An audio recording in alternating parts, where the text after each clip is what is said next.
Hey everyone, happy Friday. Dr. Elizabeth Rogers here. If you happen to not be familiar with me and we haven't had a chance to connect yet. So it's Friday night and I just decided to go live on here spontaneously to share a story with you.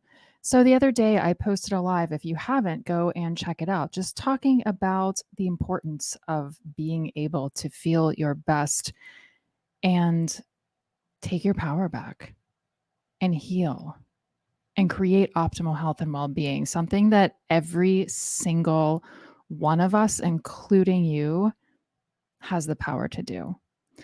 But if you don't know me, or even if you do, depending on how well you know me, you might look at me and think, like, well, that's easy for her to say, right? I mean, look at her. She looks healthy. And that's true. I embody what I help other people create, which is optimal health and well being. And I do believe it is a lifelong journey and it never ends. So I continue to do the work that I do with my clients. I continue to transform. In fact, I'm in the midst of my own transformation and up level right now and have been for quite some time. But when I get to the next place, then it's like peeling off layers of an onion, then I start creating another best version of myself. But 16 years ago, that wasn't the case for me. So I just want you to know where I came from. I want you to know my story because we all have one. So this is mine. 16 years ago, I had a near death experience because I was taken to the hospital with kidney stones, which at the time, being a young, healthy adult female in her 20s, was already a pretty rare thing. But getting rid of the kidney stones shouldn't have been a very big deal. Very routine procedure, lots of research around that, and shouldn't have been a big deal. But it was for me. And it turned into something that almost took my life. And that's because I went into a surgery where instead of removing my kidney stones, I had a surgeon who poked a bunch of holes inside of me and left me bleeding internally and never told me about it. So rather than improving, I continued to decline in the hospital and nobody could understand why. And by the time my parents filed a grievance with the hospital and got a new doctor on my case, I was going into septic shock. And when the doctor that saved my life did an emergency CT scan on me, he found that my kidney stones had never even been touched in my original procedure and that I'd actually had a bunch of holes poked inside of my ureter wall, which is the tube that connects your kidney and your bladder. And because of that, I'd been bleeding internally ever since surgery, and my pelvic cavity was full of blood and urine. And I was within hours of death. So I got rushed into an emergency surgery. And before that, I was told that it was a 1 in a million chance that I was going to survive. So I said goodbye to my family. And I still remember one of the last things I remember from that day is my youngest brother and just seeing his face while I got taken to surgery, just knowing for sure that I was never going to see him again. And so I'm going to share a part of the story I normally don't, because I think it will resonate with those of you who are my people. On my way to that surgery, I was outside. I was on my hospital bed outside of the elevator doors that were going to take me down to the operating suite. And I had been assigned a palliative care nurse, which is somebody that helps support you typically as you transition from life to death. And so I was there with my palliative care nurse and the transport team taking me to surgery. And about 20 feet away from me, there was a woman standing all by herself, and she was staring at me. And I remember being really angry at the time and gripping the sheets of my hospital bed with my fists clenched like this because I was in so much pain and I knew I was dying. And at that point, I was feeling that separation of myself from myself. Some of you will understand deeply what that means. And I just really didn't want anyone to look at me like that. And before I could finish being angry at her, she was standing right next to my bed and she asked the transport team if she could give me something. And I never opened my hands. I never did anything, but she put her hands on my hands and she leaned down. And for the first time since before I got sick and before I went to the hospital, I felt calm. And she just said to me, I just need you to know that everything is going to be okay. And she stood up and let go of my hands. And when I opened my hands, there was a tiny little angel pin inside of my hand. And I thought I maybe hallucinated the whole thing. So I looked up to say thank you, and she was gone. So I never got to thank her to her face. But I did ask if the pin could go with me into surgery. And they must have said yes. I'm not really sure. Things were kind of blurry at that point. But I went into surgery, and because I'm here telling you this story, then you know that against all of the odds, I survived. And when I woke up in the recovery room, that little angel pin was right on my pillow, and my mom was there next to me. And I knew in that moment that I had survived for a reason, for a purpose, and it was to help people heal. So that was the beginning of my fight, and I spent about the next year fighting for my life, having multiple procedures. I had to have my kidney draining outside of my back in what's called a nephrostomy tube, through a nephrostomy tube into a bag because I was not healthy enough. My kidney was not functioning properly. I had multiple stents put in and taken out to try to repair the damage that had been done where the holes had been poked inside of me. And after I got through that fight, I went on a long battle with chronic illness, physical, mental, and emotional. And we're talking, you name it, and I had it. Anxiety, depression, PTSD with awful memories of everything that had happened to me while I was in the hospital. I started getting chronic migraines, acne. I was always sick with some sort of infection. My digestive tract was completely destroyed from all of the high dose oral and IV antibiotics I had been on for over a year just to keep me alive. I was chronically constipated. I went through such a journey with just my digestive issues alone. I could write you a book, write a whole nother dissertation just about that alone. I was told that I was diagnosed with IBS, told I had chronic constipation. I was told I had SIBO. I was told I had candida overgrowth. I was told I had slow colonic transit, just to name a few. So on the journey I went of my healing journey, from doctor to doctor, specialist to specialist, constantly being told, well, you're not going to be able to heal. You're just going to have to manage it. You're just going to have to manage it. You're just going to have to manage it. Prescription after prescription after prescription. I was like a human pharmacy. I don't even remember how much I was spending just in prescription medications alone every month. And I was only in my 20s, my early 20s. And I just wanted to heal. I just wanted to be healthy. I didn't want to manage myself in the place that I was in, but nobody was willing to give me any options. And every time I went to a new specialist, I would tell them, I want to heal.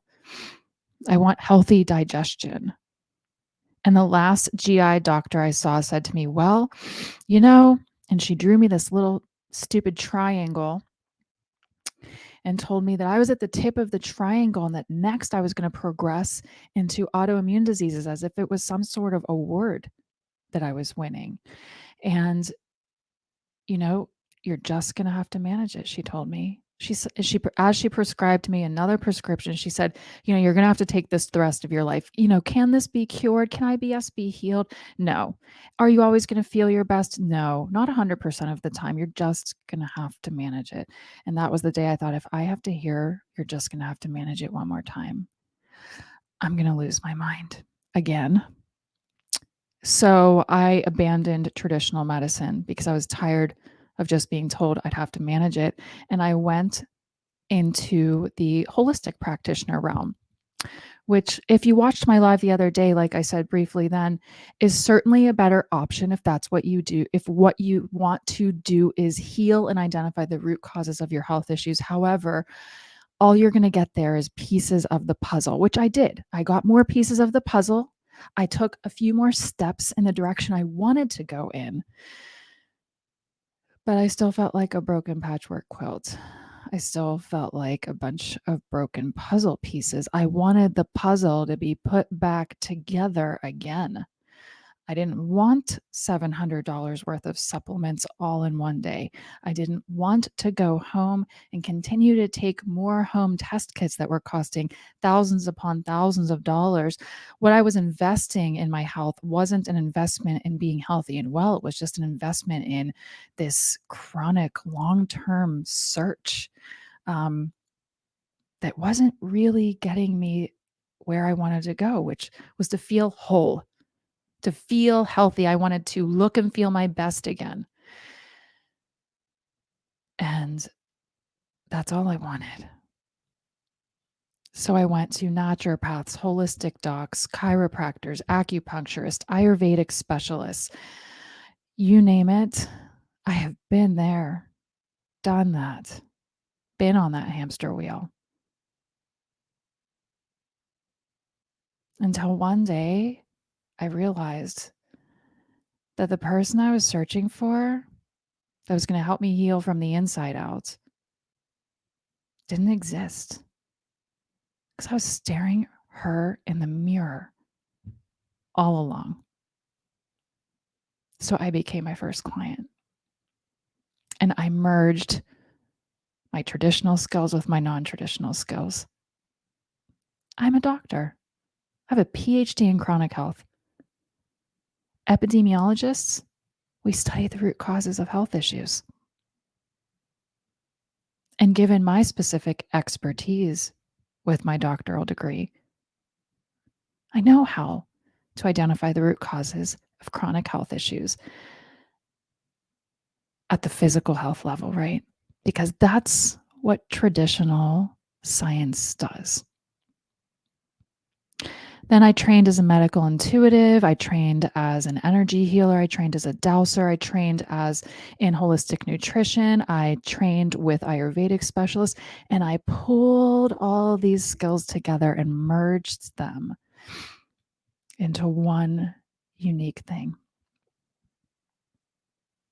Because what I know, like I said the other day, is that healing happens from the inside out.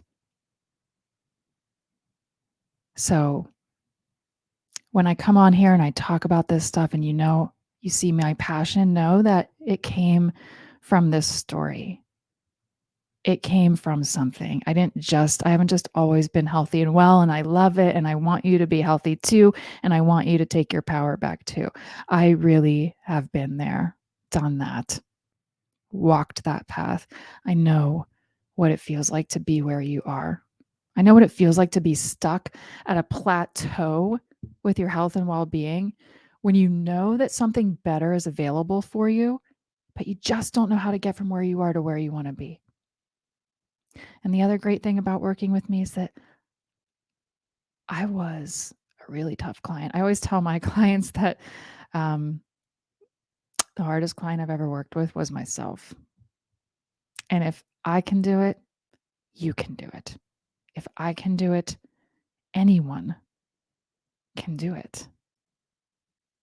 And I've made all the mistakes. I know what to avoid. I know how to help you collapse time so that you don't have to take a journey that takes years like it did for me. How does 6 months sound compared with 10 years? because that's how long my journey was. But you can create optimal health and well-being in 6 months. So I just want to share my story with you today. And there's a lot more to this story. This is just the short version of it, but it's real. And I want you to see me because I just want you to know that when you align with me and we work together, I see you. I get it. I know what it feels like to be stuck, but I know how to get you where you want to go. I know how to see your blind spots. That's my job, right? We all have them. That's why I still work with coaches. Now, my coaches are mostly for my business, but I still work with mentors. I have a medical intuitive mentor that I see at least once a month. And we all need someone to put the mirror up for us. We all need someone to put the mirror up so we can learn what our blind spots are, because that's how we're going to learn and grow and evolve and keep on healing, because it is a lifelong journey, like I said. So I just wanted to share my why with you today, because I don't want anyone to have to go through what I went through. No one should ever have to go through that. No one should ever have to feel like that. You have a choice, and choice is powerful, right? Because life is choice. It's not a choice, it is choice. And everything you do, everything is a choice. So if you are one of the women out there who is not feeling your best, and that's what you desire, and you want something more for your health and well-being because you have big things to do in this world, and you're already a sophisticated, successful spiritual woman, then this is all about you. This is all for you, because you can have it all. Don't let anyone tell you that you can't. And I know you have a why, and so do I, because I tend, like attracts like, right? Everything is energy. So if you're here and you're listening to this, like I said the other day, again, it's no coincidence. So I just wanted to share this story with you because it's my story. I know you have one too. So I'd love to know what yours is. So what's your why? What's your story? We're all here to serve. At least I know I am. We're all here to learn, grow, and evolve, but a lot of us are here to serve. And the women that I tend to serve in my practice are also people that are here to serve something bigger than them. And what I do, it's not about me. It's about you. It's about something much bigger than me. So just know that you always have choice. And if you want to look and feel your best and you don't today, know that you always have the choice. You can choose to stay stuck in a broken system, or you can choose the other path. You can choose to take personal responsibility for your health and well-being and heal mind, body, and spirit, create optimal health and well-being from the inside out. Trust me when I say I know without a doubt that that power lives within you. So let me know your why. What's your story? And know that if you're ready to dive in, if you're ready to step up and take personal responsibility for your health and well-being so you can feel your best, so you can have the health and life of your dreams, then my 6-month program, Transform Your Health, is absolutely for you. It's an elite 6-month transformational health program designed to help you create the health and life of your dreams. So I'll ask you again, if you're sitting on the fence, if you're not feeling your best, why would you choose to stay stuck in the place you're in whenever I'm right here and you always have another option? You can always choose different. So I hope that you have an amazing weekend. I'm sending a big wave of love, of healing, and positive energy to those of you that receive it. It will serve you in the way it needs to. I will be back next week to talk much more about all of this, to talk more about my 6-month program, my one-on-one work. But in the meantime, if you're ready to take personal responsibility and you're ready to dive right in and create optimal health and well-being, then send me a DM. Let's connect. Let's talk about whether we're a great fit for each other. So Transform Your Health, my 6-month elite transformational health program, is for women who want to take personal responsibility for their health and well-being, so you can finally look and feel your best. And that power, everything you need, it's already right inside of you, watching this live whenever you watch it. Sending lots of love. Have a great weekend.